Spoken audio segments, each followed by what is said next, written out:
Martin, hal apa yang membuat orang-orang ketakutan? Hal yang mereka tidak ketahui, dan hal yang nampak sangat mengancam, sehingga bertahan hidup tidaklah mungkin. Apakah wabah sampar bisa menjadi alasan? Ya. Demikian juga perang nuklir. Bahkan ancaman untuk perang nuklir telah memberikan rasa ketakutan itu. Saya mendapati hal menarik di dalam kitab Matius pasal 24. Berbicara mengenai desas-desus perang. Dan desas-desus perang, nampaknya menjadi topik sangat utama. Benar, benar. Ini menyebabkan ketakutan. Memang perang, tetapi desas-desus peranglah yang menyebabkan rasa ketakutan.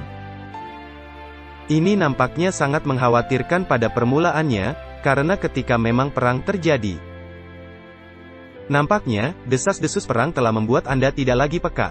Baiklah, mari kita membaca beberapa ayat. Dari kitab Daniel pasal 11, karena di awalnya kita telah mengatakan bahwa nubuatan ini akan segera digenapi. Jadi, Raja Utara melawan Raja Selatan. Kita sebetulnya tidaklah hidup pada zaman ayat-ayat ini. Kita sedang hidup di zaman ayat-ayat yang selanjutnya. Nanti kita akan meneliti ayat-ayat itu. Yang berikutnya, tetapi ada prinsip yang sangat penting, yang kita temui di sini. Daniel 11 ayat 27, dan kedua raja itu, yaitu Raja Utara dan Raja Selatan, bermaksud jahat. Dan sedang mereka duduk bersama-sama pada satu meja, mereka akan saling membohongi. Ini adalah petunjuk yang sangat penting.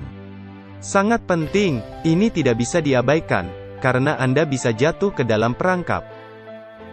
Jika Anda tidak memegang teguh, atau memberi perhatian kepada bagian ini. Jadi di sini ada dua pihak musuh, yang mengucapkan hal-hal dusta. Dan mereka mengucapkan hal-hal dusta, di satu meja. Jadi, nampaknya mereka terlihat seperti musuh, tetapi mereka duduk satu meja.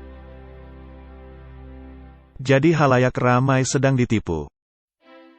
Tidak diragukan akan adanya gejolak di Ukraina. Demikian juga situasi yang gawat.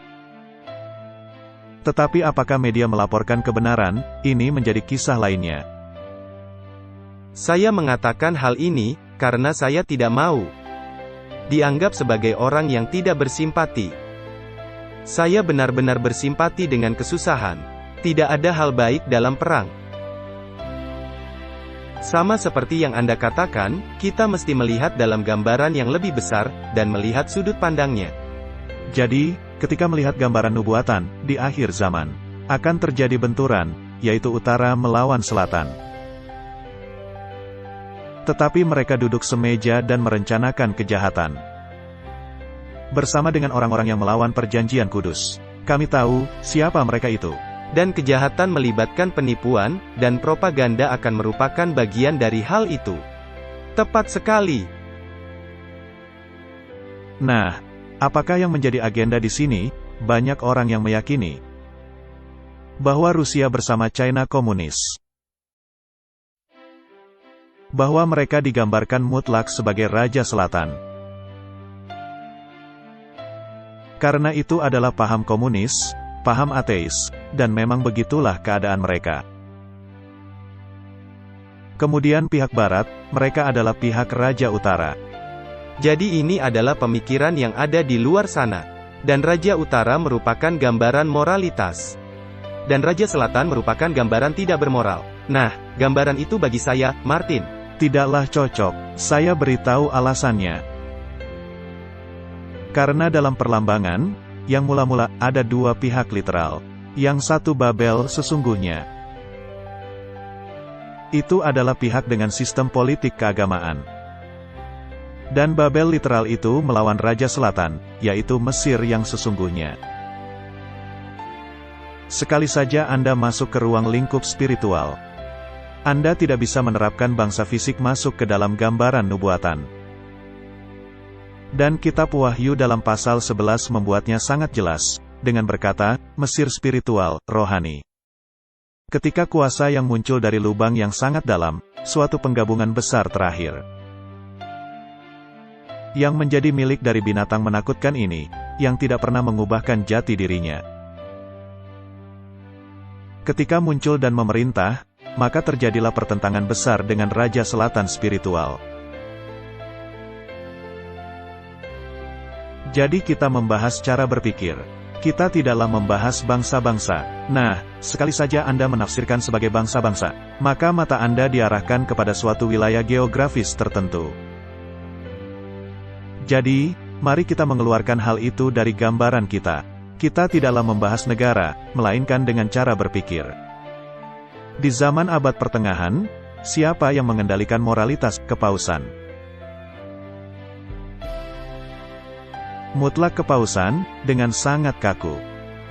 Apakah mereka memakai kekuasaan sekuler untuk memaksakan moralitas mereka? Ya. Negara yang memaksakannya. Sejak Revolusi Perancis, apakah kepausan kehilangan kapasitas dalam memakai negara untuk memaksakan moralitas mereka? Ya. Ini disebut sebagai luka parah yang membawa maut. Jadi mereka kehilangan kekuasaan itu. Tetapi luka parah itu akan sembuh. Nah, Martin, paham sekulerisme.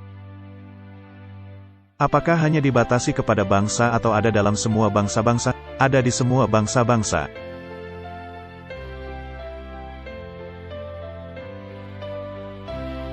Mentalitas Raja Utara ini, di mana kita menginginkan moralitas untuk dikendalikan oleh suatu perwujudan tertentu, yang disebut gereja.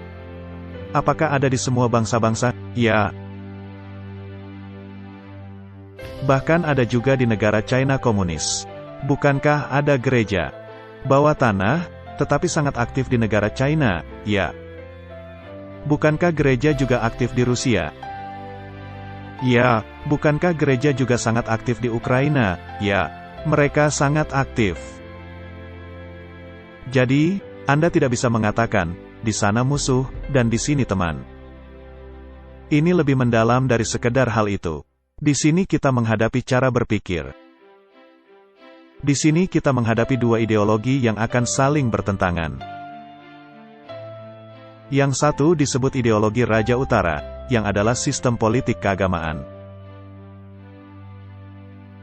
Yang memaksakan moralitas, jenis tertentu, di bawah otoritas tertentu, yaitu di bawah kepausan. Baiklah, nah, jika ini adalah suatu permainan. Duduk satu meja, untuk membuat dunia, karena ketakutan akan konflik nuklir. Yang pada akhirnya akan menerima keunggulan moral dari kepausan. Maka raja-raja dunia akan menyerahkan kekuasaan mereka kepada binatang. Benar, ya. Apakah gambaran nubuatan itu merupakan gambaran singkat dari kerangka waktu? Sedang berlaku sekarang ini, ya, dan ini akan terjadi dengan sangat cepat. Peristiwa-peristiwa penutupan akan terjadi dengan sangat cepat. Benar, kita baru saja bergeser dari malapetaka besar kepada malapetaka besar yang lainnya. Tepat sekali.